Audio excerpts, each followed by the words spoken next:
Hello students, आज हम करेंगे प्रश्नावली 6.2 का प्रश्न क्रमांक 2। तो प्रश्न 2 को सबसे पहले हम अच्छे से पढ़ लेते हैं। इसमें दिया गया है कि किसी त्रिभुज पी क्यू आर की भुजाओं पी क्यू और पी आर पर क्रमशः बिंदु ई और एफ स्थित हैं। निम्नलिखित में से प्रत्येक स्थिति के लिए बताइए कि क्या ई एफ समांतर है क्यू आर के। तो इस सवाल को करने के लिए सबसे पहले हमने एक त्रिभुज पी क्यू आर बना लिया। अब सवाल को थोड़ा अच्छे से समझते हैं। ये वाला तो आप बना लोगे, ठीक है। अब इसमें आपको क्या क्या समझना है कि इन्होंने बताया है कि त्रिभुज पी क्यू आर की भुजाओं पी क्यू और पी आर। तो ये देखो, एक भुजा आपको दिख रही होगी ये पी क्यू और दूसरी भुजा आपको दिख रही होगी ये पी आर। तो इन्होंने कहा है कि पी क्यू और पी आर पर क्रमशः बिंदु ई और एफ स्थित है। क्रमशः का मतलब होता है कि जो पी क्यू भुजा है उस पे बिंदु ई स्थित है और जो पी आर भुजा है उस पे बिंदु एफ स्थित है। तो देख लो भाई साहब, पी क्यू कहाँ पे है, ये देखो पी क्यू। तो पी क्यू पे कौन सा बिंदु होगा, बिंदु ई। तो हमने यहाँ पे क्या किया, पी क्यू पे बिंदु ई बना दिया। एक एक पॉइंट अच्छे से समझना है ताकि जब दोबारा सवाल कभी पढ़ो तो तुरंत समझ में आ जाए और किसी दूसरे को भी समझा सको। अगला क्या लिखा है कि जो पी आर है, पी आर पे कौन सा बिंदु होगा, एफ होगा। तो पी आर पे आ गए अपन, पी आर भुजा ये है। तो पी आर भुजा पे बिंदु कौन सा होगा, बिंदु होगा एफ। अब हमने ई और एफ को स्केल की सहायता से मिला दिया इस तरीके से। अब जैसे ही मिलाया तो हमें इन्होंने सवाल दिया गया है, पहला सवाल, तो हमने लिखा पहला हल। ठीक है। अब पहले सवाल में इन्होंने हमें बताया है कि जो पीई है यानी पी से लेके ई तक वो दिया गया है 3.9। तो हम लिखेंगे, देखो सवाल को उसी तरीके से सॉल्व करेंगे जैसा एग्जाम में लिखना है। तो दिया है पीई कितना दिया गया है, तो हमने लिखा कि पीई जो हमें दिया गया है वो है 3.9। और इसी तरीके से बाकी के जितने मान हमें दिए गए हैं हम यहाँ पे लिख लेते हैं। तो ये मान हमने लिख लिए। अब ध्यान से देखना, अगर पीई बटे ई क्यू का मान बराबर हो जाए पी एफ बटे एफ आर के, तो हम बोल सकते हैं कि ई एफ समांतर है क्यू आर। क्योंकि हमें प्रश्न में यही पूछा गया है कि क्या ई एफ समांतर है क्यू आर के। यानी कि प्रश्न में हमसे पूछा गया है कि ये जो ई एफ है ये क्यू आर के समांतर है या नहीं है, ये बताना है। तो आपको पता है कि ई एफ क्यू आर के समांतर कब होगी, ई एफ क्यू आर के समांतर कब होगी, जब पीई बटे ई क्यू का मान बराबर हो जाए पी एफ बटे एफ आर के। तो सबसे पहले हम पीई बटे ई क्यू निकाल लेते हैं।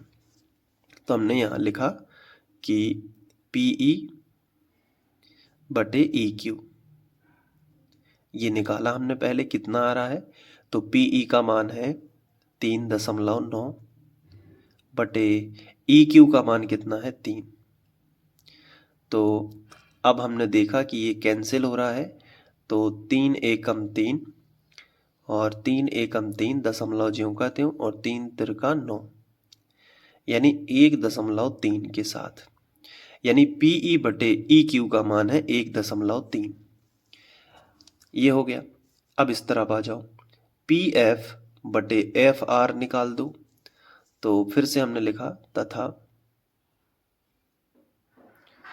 पी एफ बटे एफ आर। तो पी एफ कितना दिया गया है 3.6। तो यहाँ पे लिखा 3.6 बटे एफ आर कितना दिया गया है 2.4। तो वो भी लिख लिया 2.4। अब इसको कैंसिल करके देखा तो 12 दूनी 24 और 12 तिया 36, 12 से कटेगा तो 12 दूनी 24 यानी 0.2 आ जाएगा। 12 दूनी 2 बार कटेगा ना, एक अंक दशमलव लगा देंगे तो 0 आगे मन से लगा सकते हो, तो 2 बार, और 12 तिया 36 यानी 0.3।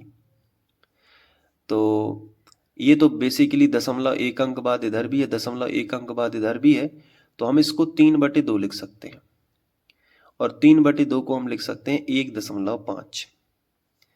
यानी कि यहाँ पे ये दोनों बराबर नहीं है। अगर ये दोनों बराबर हो जाते तो हम लिख सकते थे कि PE/EQ बराबर है PF/FR के, लेकिन ये तो बराबर है ही नहीं, ये तो अलग अलग आ रहा है। तो सिंपली हम एक चीज लिख सकते हैं। क्या लिख सकते हैं? हम लिखेंगे कि यहाँ जो EF है वो QR के समांतर नहीं है, तो हम लिखेंगे जो EF है वो समांतर नहीं है किसके? QR के। अब इसके बाद दूसरा सवाल हमें दिया गया है, उसमें हम चेक कर लेते हैं। ये तो पहला सेगमेंट था, अब दूसरे पे चलते हैं। तो ये है दूसरा सवाल। तो इसमें हम सबसे पहले जो हमें दिया है हम वो लिख लेंगे। तो मैं लिख लेता हूं। तो हमने लिख लिया पहले। अब इस चित्र को साइड में रखते हैं। अब हमें फिर से बताना है कि क्या EF QR के समांतर है।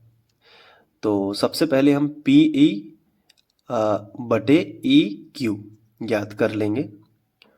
तो हमने लिखा PE बटे EQ। अब PE का मान कितना है? तो PE का मान है 4, बटे लगा है तो बटे लगा देंगे, और EQ कितना है? EQ चाहे QE बोल दो, वो है 4.5। ठीक है, तो हमने इसको कैंसिल करने की कोशिश की, तो ये जो दशमलव है इसको हटा लेते हैं। तो 4 बटे दशमलव हटाएंगे तो हम या इस तरीके से हटा सकते हैं कि दशमलव का 1 और दशमलव के बाद जितने अंक उतने 0, तो यानी 4.5 को हम 45/10 लिख सकते हैं। तो 10 जो बटे के बटे में है वो पलट के ऊपर चला जाएगा, तो 4 में गुणा कर लेगा। यानी हम इस तरीके से लिख सकते हैं कि 10 का गुणा 4 में हो गया पलट के, तो 40/45 हम लिख सकते हैं। ठीक है, ये बटे के बटे में है ना 10, तो ऊपर चला जाएगा, ध्यान रखोगे ना। तो 10 का गुणा किस में हो जाएगा? 4 में, तो 40/45। अब हम इसको काट सकते हैं, तो किस से काटेंगे? तो 5 से काट दो, 5 नाम 45 और 5 अट्ठे 40, 8/9 आ गया। अब हमने PE/EQ का मान निकाल लिया। PE/EQ का मान 8/9 है। अब हम PF/FR का मान निकाल लेते हैं। तो PF/FR, PF कितना है? 8 है, तो 8 लगा दिया, और FR या RF एक ही बात है, वो कितना है? 9। तो वो तो अब 8/9, ये है 8/9, सेम हो गया ना। तो हम लिखेंगे यहाँ PE/EQ बराबर है किसके? PF/FR के। बराबर है तो समांतर होगा, इसलिए EF समांतर है QR, इसलिए EF समांतर होगा किसका? QR के। ये चीज यहां पे सिद्ध हो गई कि समांतर है। अब हम चलते हैं क्वेश्चन के तीसरे सेगमेंट की तरफ, जिसमें तीसरा पॉइंट भी दिया गया है। ये देखिए तीसरा हिस्सा है क्वेश्चन का। तो इसमें जो जो दिया गया है वो हम पहले लिख लेते हैं। अब इसके बाद हमने चित्र को रखा। अब हमें सिद्ध करना है कि EF QR के समांतर है या नहीं है। तो उसके लिए सबसे पहले हम क्या करेंगे? हम PE/EQ निकाल देंगे। तो हमने लिखा PE/EQ। अब यहाँ पे थोड़ा सा ध्यान देना होगा। यहाँ पे EQ ना हो के सीधा PQ है। देखो यहाँ पे ये है कि नहीं? तो ये भी एक थेल्स प्रमेय का ही रूप है, जो हम सिद्ध कर चुके हैं उदाहरण 1 में, कि हम PE/PQ भी लिख सकते हैं। ठीक है, और PF/PR भी लिख सकते हैं। तो चलो हम उसी तरीके से करते हैं। तो PE के बटे में हम क्या लिख सकते हैं? PQ। ये भी एक तरीका है। तो पीई कितना है, यहाँ देख लो 0.8118 और पी क्यू कितना है 1.28। ठीक है, इतना हमने लिखा। अब हमने इसको कैंसिल करने की सोची तो हमने देखा कि 2 अंक बाद दशमलव इधर है और 2 अंक बाद दशमलव इधर है, तो हमने देखा कि 18/128 हम इसको लिख सकते हैं, क्योंकि वैसे भी 2 अंक है तो बटे 100 दोनों 100 कैंसिल हो जाएंगे। अब इसको हमने और कैंसिल करने की सोची लेकिन कोई फ़ायदा नहीं है, क्योंकि ये वैसे भी अगर हम देखें तो जैसे हमने 9 से 4 से कैंसिल नहीं हो सकता, 9 से कैंसिल हो रहा, लेकिन नीचे 9 एकम 9, तो 2 से कैंसिल करके देख लेते हैं। तो 2 नाम 18 और 2 6 12, 2 चौके 8, 9/64 आ गया। चलो अब इसको करेंगे तो अगला जो हमें मान दिया गया वो देख लेते हैं।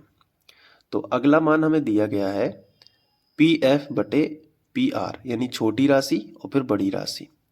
तो पी एफ बटे पी आर, तो पी एफ कितना है देख लो एक बार। पी एफ है अपना 0.36 और पी आर कितना है 2.56। तो इधर भी 2 अंक बाद दशमलव इधर है और 2 अंक बाद दशमलव इधर है, तो दोनों के दशमलव अलग कर सकते हैं। जब समान संख्या बाद हो तो 36 ऊपर बचेगा, नीचे 256। 2 से काट के देख लो एक बार। तो ये 2 से कटेगा तो 18 आ जाएगा और ये 2 से कटेगा तो 2 एकम 2, 2 दूनी 4, बचा 1, हो गए 16, 2 अट्ठे 16। फिर 2 से कटेगा तो इधर हम देखें तो 2 से कटेगा तो 9/64, यानी बराबर आ गया 9/64, 9/, क्योंकि 18/128, 18/128 तो वैसे भी समान हो गया, तो ये बराबर आ रहा है। इसका मतलब है कि हम बोल सकते हैं कि यहाँ पीई बटे पी क्यू बराबर है किसके, पी एफ बटे पी आर।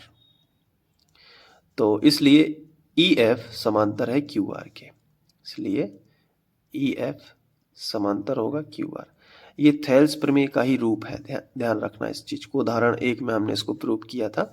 तो क्योंकि पीई बटे पी क्यू और पी एफ बटे पी आर बराबर है तो भी वो समांतर होगी, थेल्स प्रमेय का ही रूप है। तो ये सिद्ध हो गया। तो इस तरीके से हमने ये तीनों क्वेश्चन किए। एक क्वेश्चन में 3 सवाल थे। उम्मीद है कि आपको ये समझ में आ गए होंगे। बाकी के वीडियोस देखना है तो प्लेलिस्ट आपको मिल जाएगी, या फिर आप चैनल को सर्च करिए फ्री ऑनलाइन कोचिंग और वहाँ से आप प्लेलिस्ट पे पहुँच जाएंगे और अपना अध्ययन जारी रख सकते हैं। मिलते हैं नेक्स्ट वीडियो में, तब तक के लिए अपना ध्यान रखना। और स्क्रीनशॉट की बात है तो वो तो आप कर लोगे, तो इसमें ज़्यादा कंपलसरी नहीं है, छोटे छोटे सवाल थे तो आप खुद से भी कर सकते हो। Thank you.